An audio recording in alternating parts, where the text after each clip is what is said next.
يكبر بين أضعاف الخطبة يكسر التكبير في خطبة العيدين. أعوذ بالله من الشيطان الرجيم. قد أفلح من تزكى وذكر اسم ربه فصلى.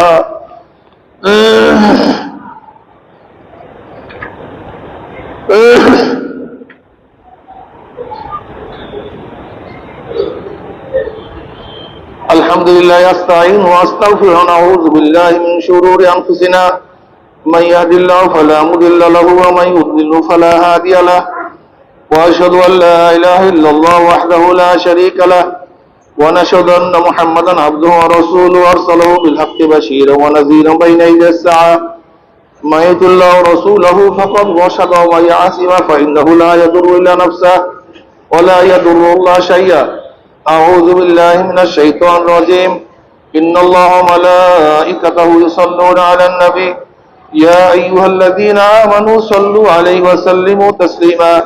اللهم صل على محمد عبدك ورسولك وصل على المؤمنين والمؤمنات والمسلمين والمسلمات وبارك على محمد وأزواجه وذريته.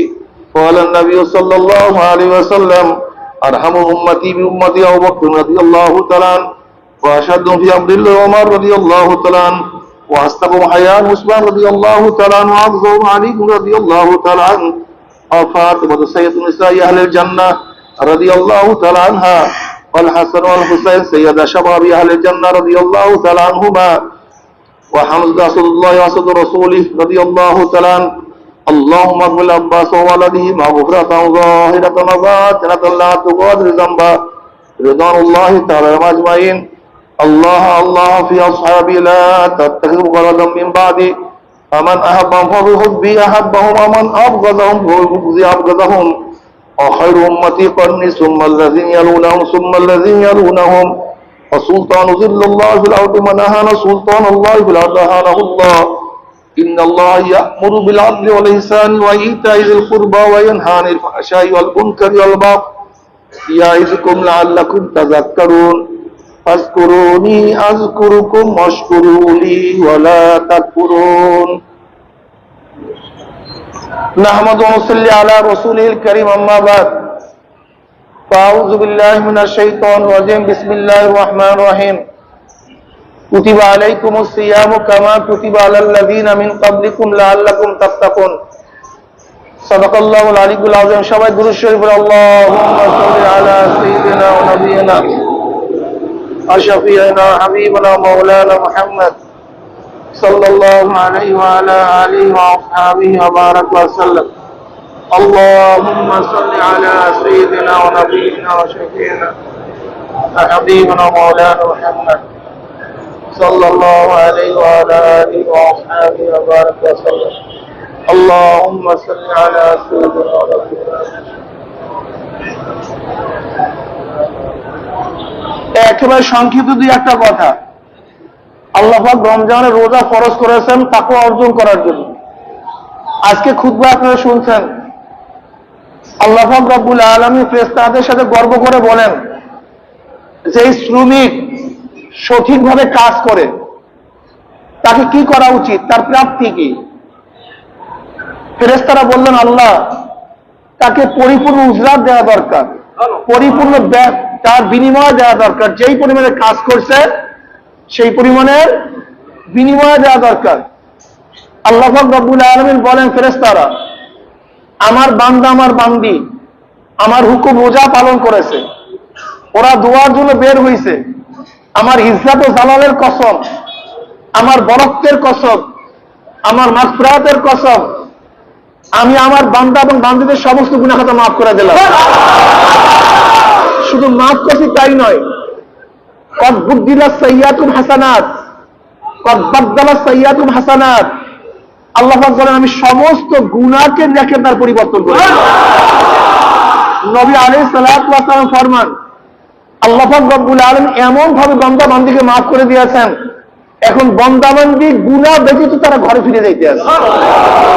এই রমজান মাসে রোজা মুত্তাকিন মানাবার জন্য, এটা মুমিনদের জন্য। ঈদ তো যারা রোজা রাখছে, যারা মাওলাকে রাজি খুশি করার জন্য চেষ্টা করছে তাদের জন্য ঈদ। কিন্তু যারা গতকালকেও দিনে খাইছে আজকেও দিনে খাবে তাদের জন্য ঈদ না। যারা রমজানের আগেও দিনে খেয়েছে, রমজানের মধ্যেও দিনে খেয়েছে, তাদের জন্য ঈদ না। যারা রমজানের আগেও গুনাহ করছে, রমজানের মধ্যেও গুনাহ করছে, তাদের জন্য ঈদ না। আজকে ঈদের দিনে যারা ডেক সেট বাজাবে, ড্যান্স করবে, নাচবে, জুয়া খেলবে, যারা গান করবে, যারা গানের মহড়া দিবে, যারা গুনার পাহাড় করবে, তাদের জন্য মুসলমানদের ঈদ না। এটার জন্য ঈদ না। রোজা ফরজই করা হয়েছে তাকওয়াওয়ালা করার জন্য, গুনাহ সাফ করার জন্য, গুনাহ মাফ করার জন্য। কাজী ভাইও, আমরা আজকে এখান থেকে ফিরে যাব। আশা করা যায় নবীর হাদিস অনুযায়ী আলহামদুলিল্লাহ আমাদের সমস্ত গুনাহকে আল্লাহ পাক নেকের দ্বারা পরিবর্তন করে দেবেন। সবচেয়ে বড় কথা হলো আমাদের মাথার মধ্যে এমন ভাবে দুনিয়া ঢুকছে, শুধু দুনিয়া, শুধু দুনিয়া, দুনিয়া, দুনিয়া ছাড়া মাথার মধ্যে আর কিছু নাই, শুধু দুনিয়া মাথার মধ্যে ঢুকছে। আর যারা আল্লাহওয়ালা, আল্লাহর পাগল, তাদের মাথার মধ্যে শুধু শুনো আখিরাত, আখিরাত। আজকে আমরা খুশি করব, ওমর ইবনে খাত্তাব রাদিয়াল্লাহু তাআলা আনহু ঈদের দিনও দরজা বন্ধ করে তারপরে কাঁদতেন। প্রশ্ন করা হয়েছে, আজকে খুশির দিন আপনি কেন কাঁদেন? বলে, খুশির তো তাদের যাদের গুনাহ মাফ হয়েছে, কিন্তু আমি ওমর জানি না আমার গুনাহ মাফ হয়েছে কি হয় নাই। আমার আসলে মুসলমান মুমিনদের চিন্তা ভাবনা আর আমাদের বেঈমানদের চিন্তা আমরা সম্পূর্ণ ভিন্ন। আমরা সবসময় চিন্তা করি আমরা নাজি হয়ে গেছি, মাফ পেয়ে গেছি। আর একজন সাহাবীও ছিলেন না তারা নিজের উপর গর্ব করতে যায় মাফ পেয়ে গেছি, একজন সাহাবীও ছিলেন না। তারা সবসময় ভয় করতেন না যেন আমার কি হয়ে যায়। এমনকি হানজালা রাদিয়াল্লাহু তাআলা আনহু, আপনারা জানেন মাশহুর হাদিস, মুসলিমের মধ্যে রওয়ায়াত আছে, 3 বছর হানজালা মুনাফিক হয়ে গেছে। হানজালা মুনাফিক হয়ে গেছে। ওমর হযরত আবু বকর রাদিয়াল্লাহু বললেন, হানজালা কিভাবে মুনাফিক হলা? কাল নবী আলাইহিস সালাতু ওয়াস সালাম দরবারে যখন থাকি, নবী আলাইহিস সালাতু ওয়াস সালাম যখন জান্নাত এবং জাহান্নামের বয়ান করেন, মনে হয় জান্নাত জাহান্নাম সামনে, কিন্তু তার থেকে যখন চলে আসি সেই হালাত থাকে না। কাজে নবীর দরবারে এক অবস্থা, নবীর বাহিরে ভিন্ন অবস্থা, এইটি মুনাফিকের আলামত। এই হলো আমাদের অবস্থা আর ওই হলো তাদের অবস্থা। এর জন্য আমি চরমনায় বাসীদেরকে বলবো, যারা আসছেন আল্লাহওয়ালা হন, আল্লাহর পাগল হন, খেলার পাগল হয়েন না। আজকে চরমনায় যুবকরা খেলার পাগল, আজকে চরমনায় যুবকরা ক্রিকেটের পাগল, ফুটবলের টিমের পাগল, অমুকের পাগল, তমুকের পাগল। অথচ চরমনায় যুবকদের উচিত ছিল তাহাজ্জুদের পাগল, ইরশাদের পাগল, আল্লাহর পাগল, জিকিরের পাগল, নেকের পাগল। চরমনায় প্রত্যেকটা যুবক আল্লাহর ওলি হয়ে যাবে। হযরত মুআজ রাদিয়াল্লাহু আনহুর মতো মুজাহিদ হয়ে যাবে। মুহাম্মদ বিন কাসিমের মতো 17 বছর বয়সে যেরকম মুহাম্মদ বিন কাসিম সিন্ধু জয় করছে, রাজা দাহির 1 লক্ষ সৈন্যের বিরুদ্ধে মাত্র 5000 সৈন্য 1 লক্ষ সৈন্যের মোকাবিলায় জিতছে, বিজয় অর্জন করছে। আমিও চাই চরমনায় প্রত্যেকটা যুবক ইসলামের জন্য লড়বে। তারা মুহাম্মদ বিন কাসিম হবে, তারা মুআজ হবে, মুআজ হবে, তাদের মাধ্যমে গোটা দুনিয়া জয় হবে। আমি এরকম যুবক চাই। আমি চাই না ওই যুবক যারা সারাদিন, আমি চাই না ওই যুবক যারা সারাদিন ক্রিকেট নিয়ে থাকবে, ব্যাডমিন্টন নিয়ে থাকবে, গান নিয়ে থাকবে, আড্ডা নিয়ে থাকবে। এরকম একটা যুবক আমি চরমনাইতে চাই না, বাংলাদেশে চাই না। আমি প্রত্যেকটা যুবককে চাই যে এই যুবকদের ধ্যান ধারণা থাকবে আল্লাহর জমিনে, আল্লাহর হুকুমত কায়েম করব। আমার শারীরিক বডির মধ্যে সুন্নাতকে জারি করব, আমার জবানের মধ্যে মাওলার জিকির জারি করব, আমার মাথার মধ্যে ফিকির তৈয়ার করব, আমার কলবের মধ্যে শুকর তৈয়ার করব, আমার অঙ্গ প্রত্যঙ্গের মধ্যে সবর তৈয়ার করব। আমি এরকম মানুষ চাই। প্রিয় ভাইরা আমার এলাকা বাবারা, শেষ কথা হলো মাদ্রাসায় পড়ান, আপনার সন্তানকে মাদ্রাসায় পড়ান, সন্তানকে মাদ্রাসায় পড়ান। আমাদের এই মাদ্রাসার আশেপাশে এত বড় জালেম এগুলি আমি দেখছি অনেক সময়, যেরকম আবু জাহাল হেরেমের কাছে থেকে হেদায়েত পায় নাই, আমাদের আশেপাশের অধিকাংশ মানুষের বাচ্চারা মাদ্রাসায় পড়ে না।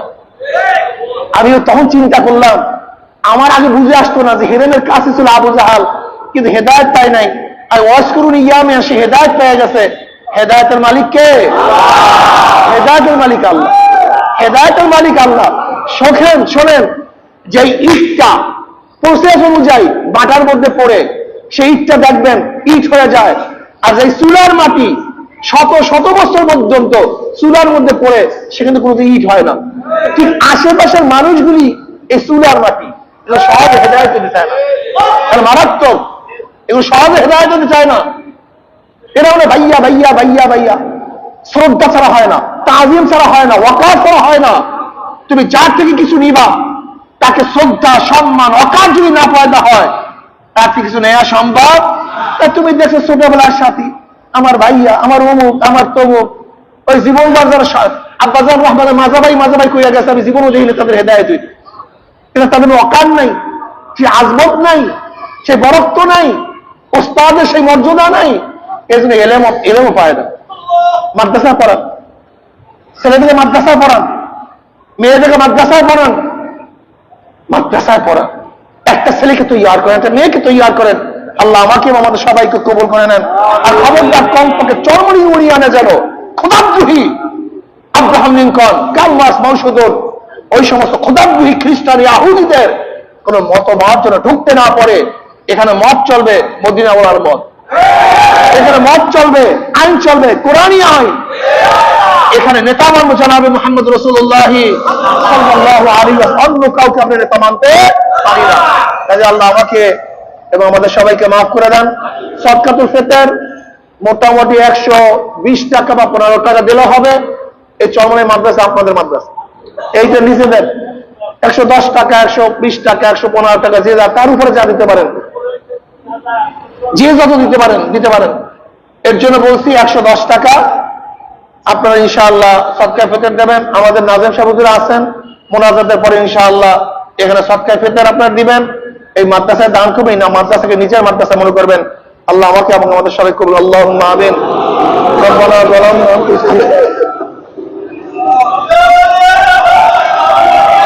ربنا ظلمنا أنفسنا وإن لم تغفر لنا وترحمنا لنكونن من الخاسرين।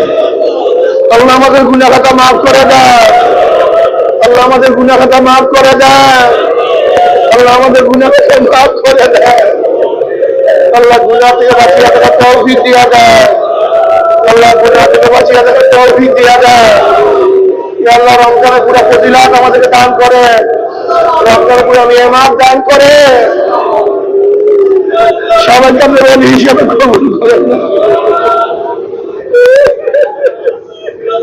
গোটা দুনিয়ার মানুষকে হেদায়েত দিয়া দেয়, প্রত্যেকের সিনা ফাড়িয়ে ফাড়িয়ে হেদায়েত দিয়া দেয়, আমাদের প্রত্যেকের হেদায়েত দিয়া দেয়।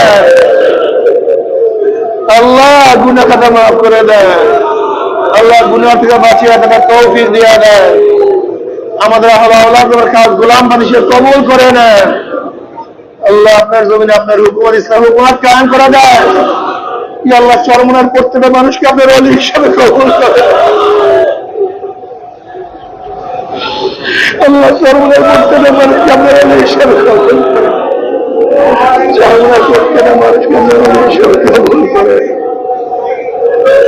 আল্লাহ যত মুমিন মুমিনাত মুজাহিদরা কবরে শুয়ে সবার কবরে আযাবকে মাফ করে দেয়। আল্লাহ জানি না কার বাবা নাই, জানি না কার মা নাই, স্ত্রী নাই, স্বামী নাই, সন্তান নাই, দাদা নাই, দাদু নাই, নানা নাই, নানু নাই। আল্লাহ কবরবাসী কান্না শুরু করে ফেলেছে। আল্লাহ তাদের কবরে আল্লাহ চিরতরে মাফ করে দেয়। আমাদের শায়েখ ও মুর্শিদের কবরকে জান্নাতের বাগিচা বানায় দেন। দুনিয়ার মাশায়েখদের মাকামকে জান্নাত ওয়াল করে। রব্বানা হাব লানা মিন আজওয়াজিনা ওয়া যুররিয়াতিনা কুররাতা আইন ওয়াজআলনা লিল মুত্তাকিনা ইমামা। আল্লাহ ফিলিস্তিনি মুসলমানদের হেফাজত করে, আল্লাহ ফিলিস্তিনি মুসলমানকে হেফাজত করে, আল্লাহ ফিলিস্তিনি মুসলমানকে হেফাজত করে। আল্লাহ বেঈমানদের হেদায়েত দিয়ে দেন, এদের কপালে হেদায়েত না দেন, নোংরা ফিরাও সাদ্দার ধ্বংস করে দেন। ইসলাম মুসলমানকে হেফাজত করেন, আল্লাহ গোটা দুনিয়া মুসলমানকে হেফাজত করেন। রব্বির হামহুমা কামা রাব্বায়ানি সগীরা। আসাল্লাহু তাআলা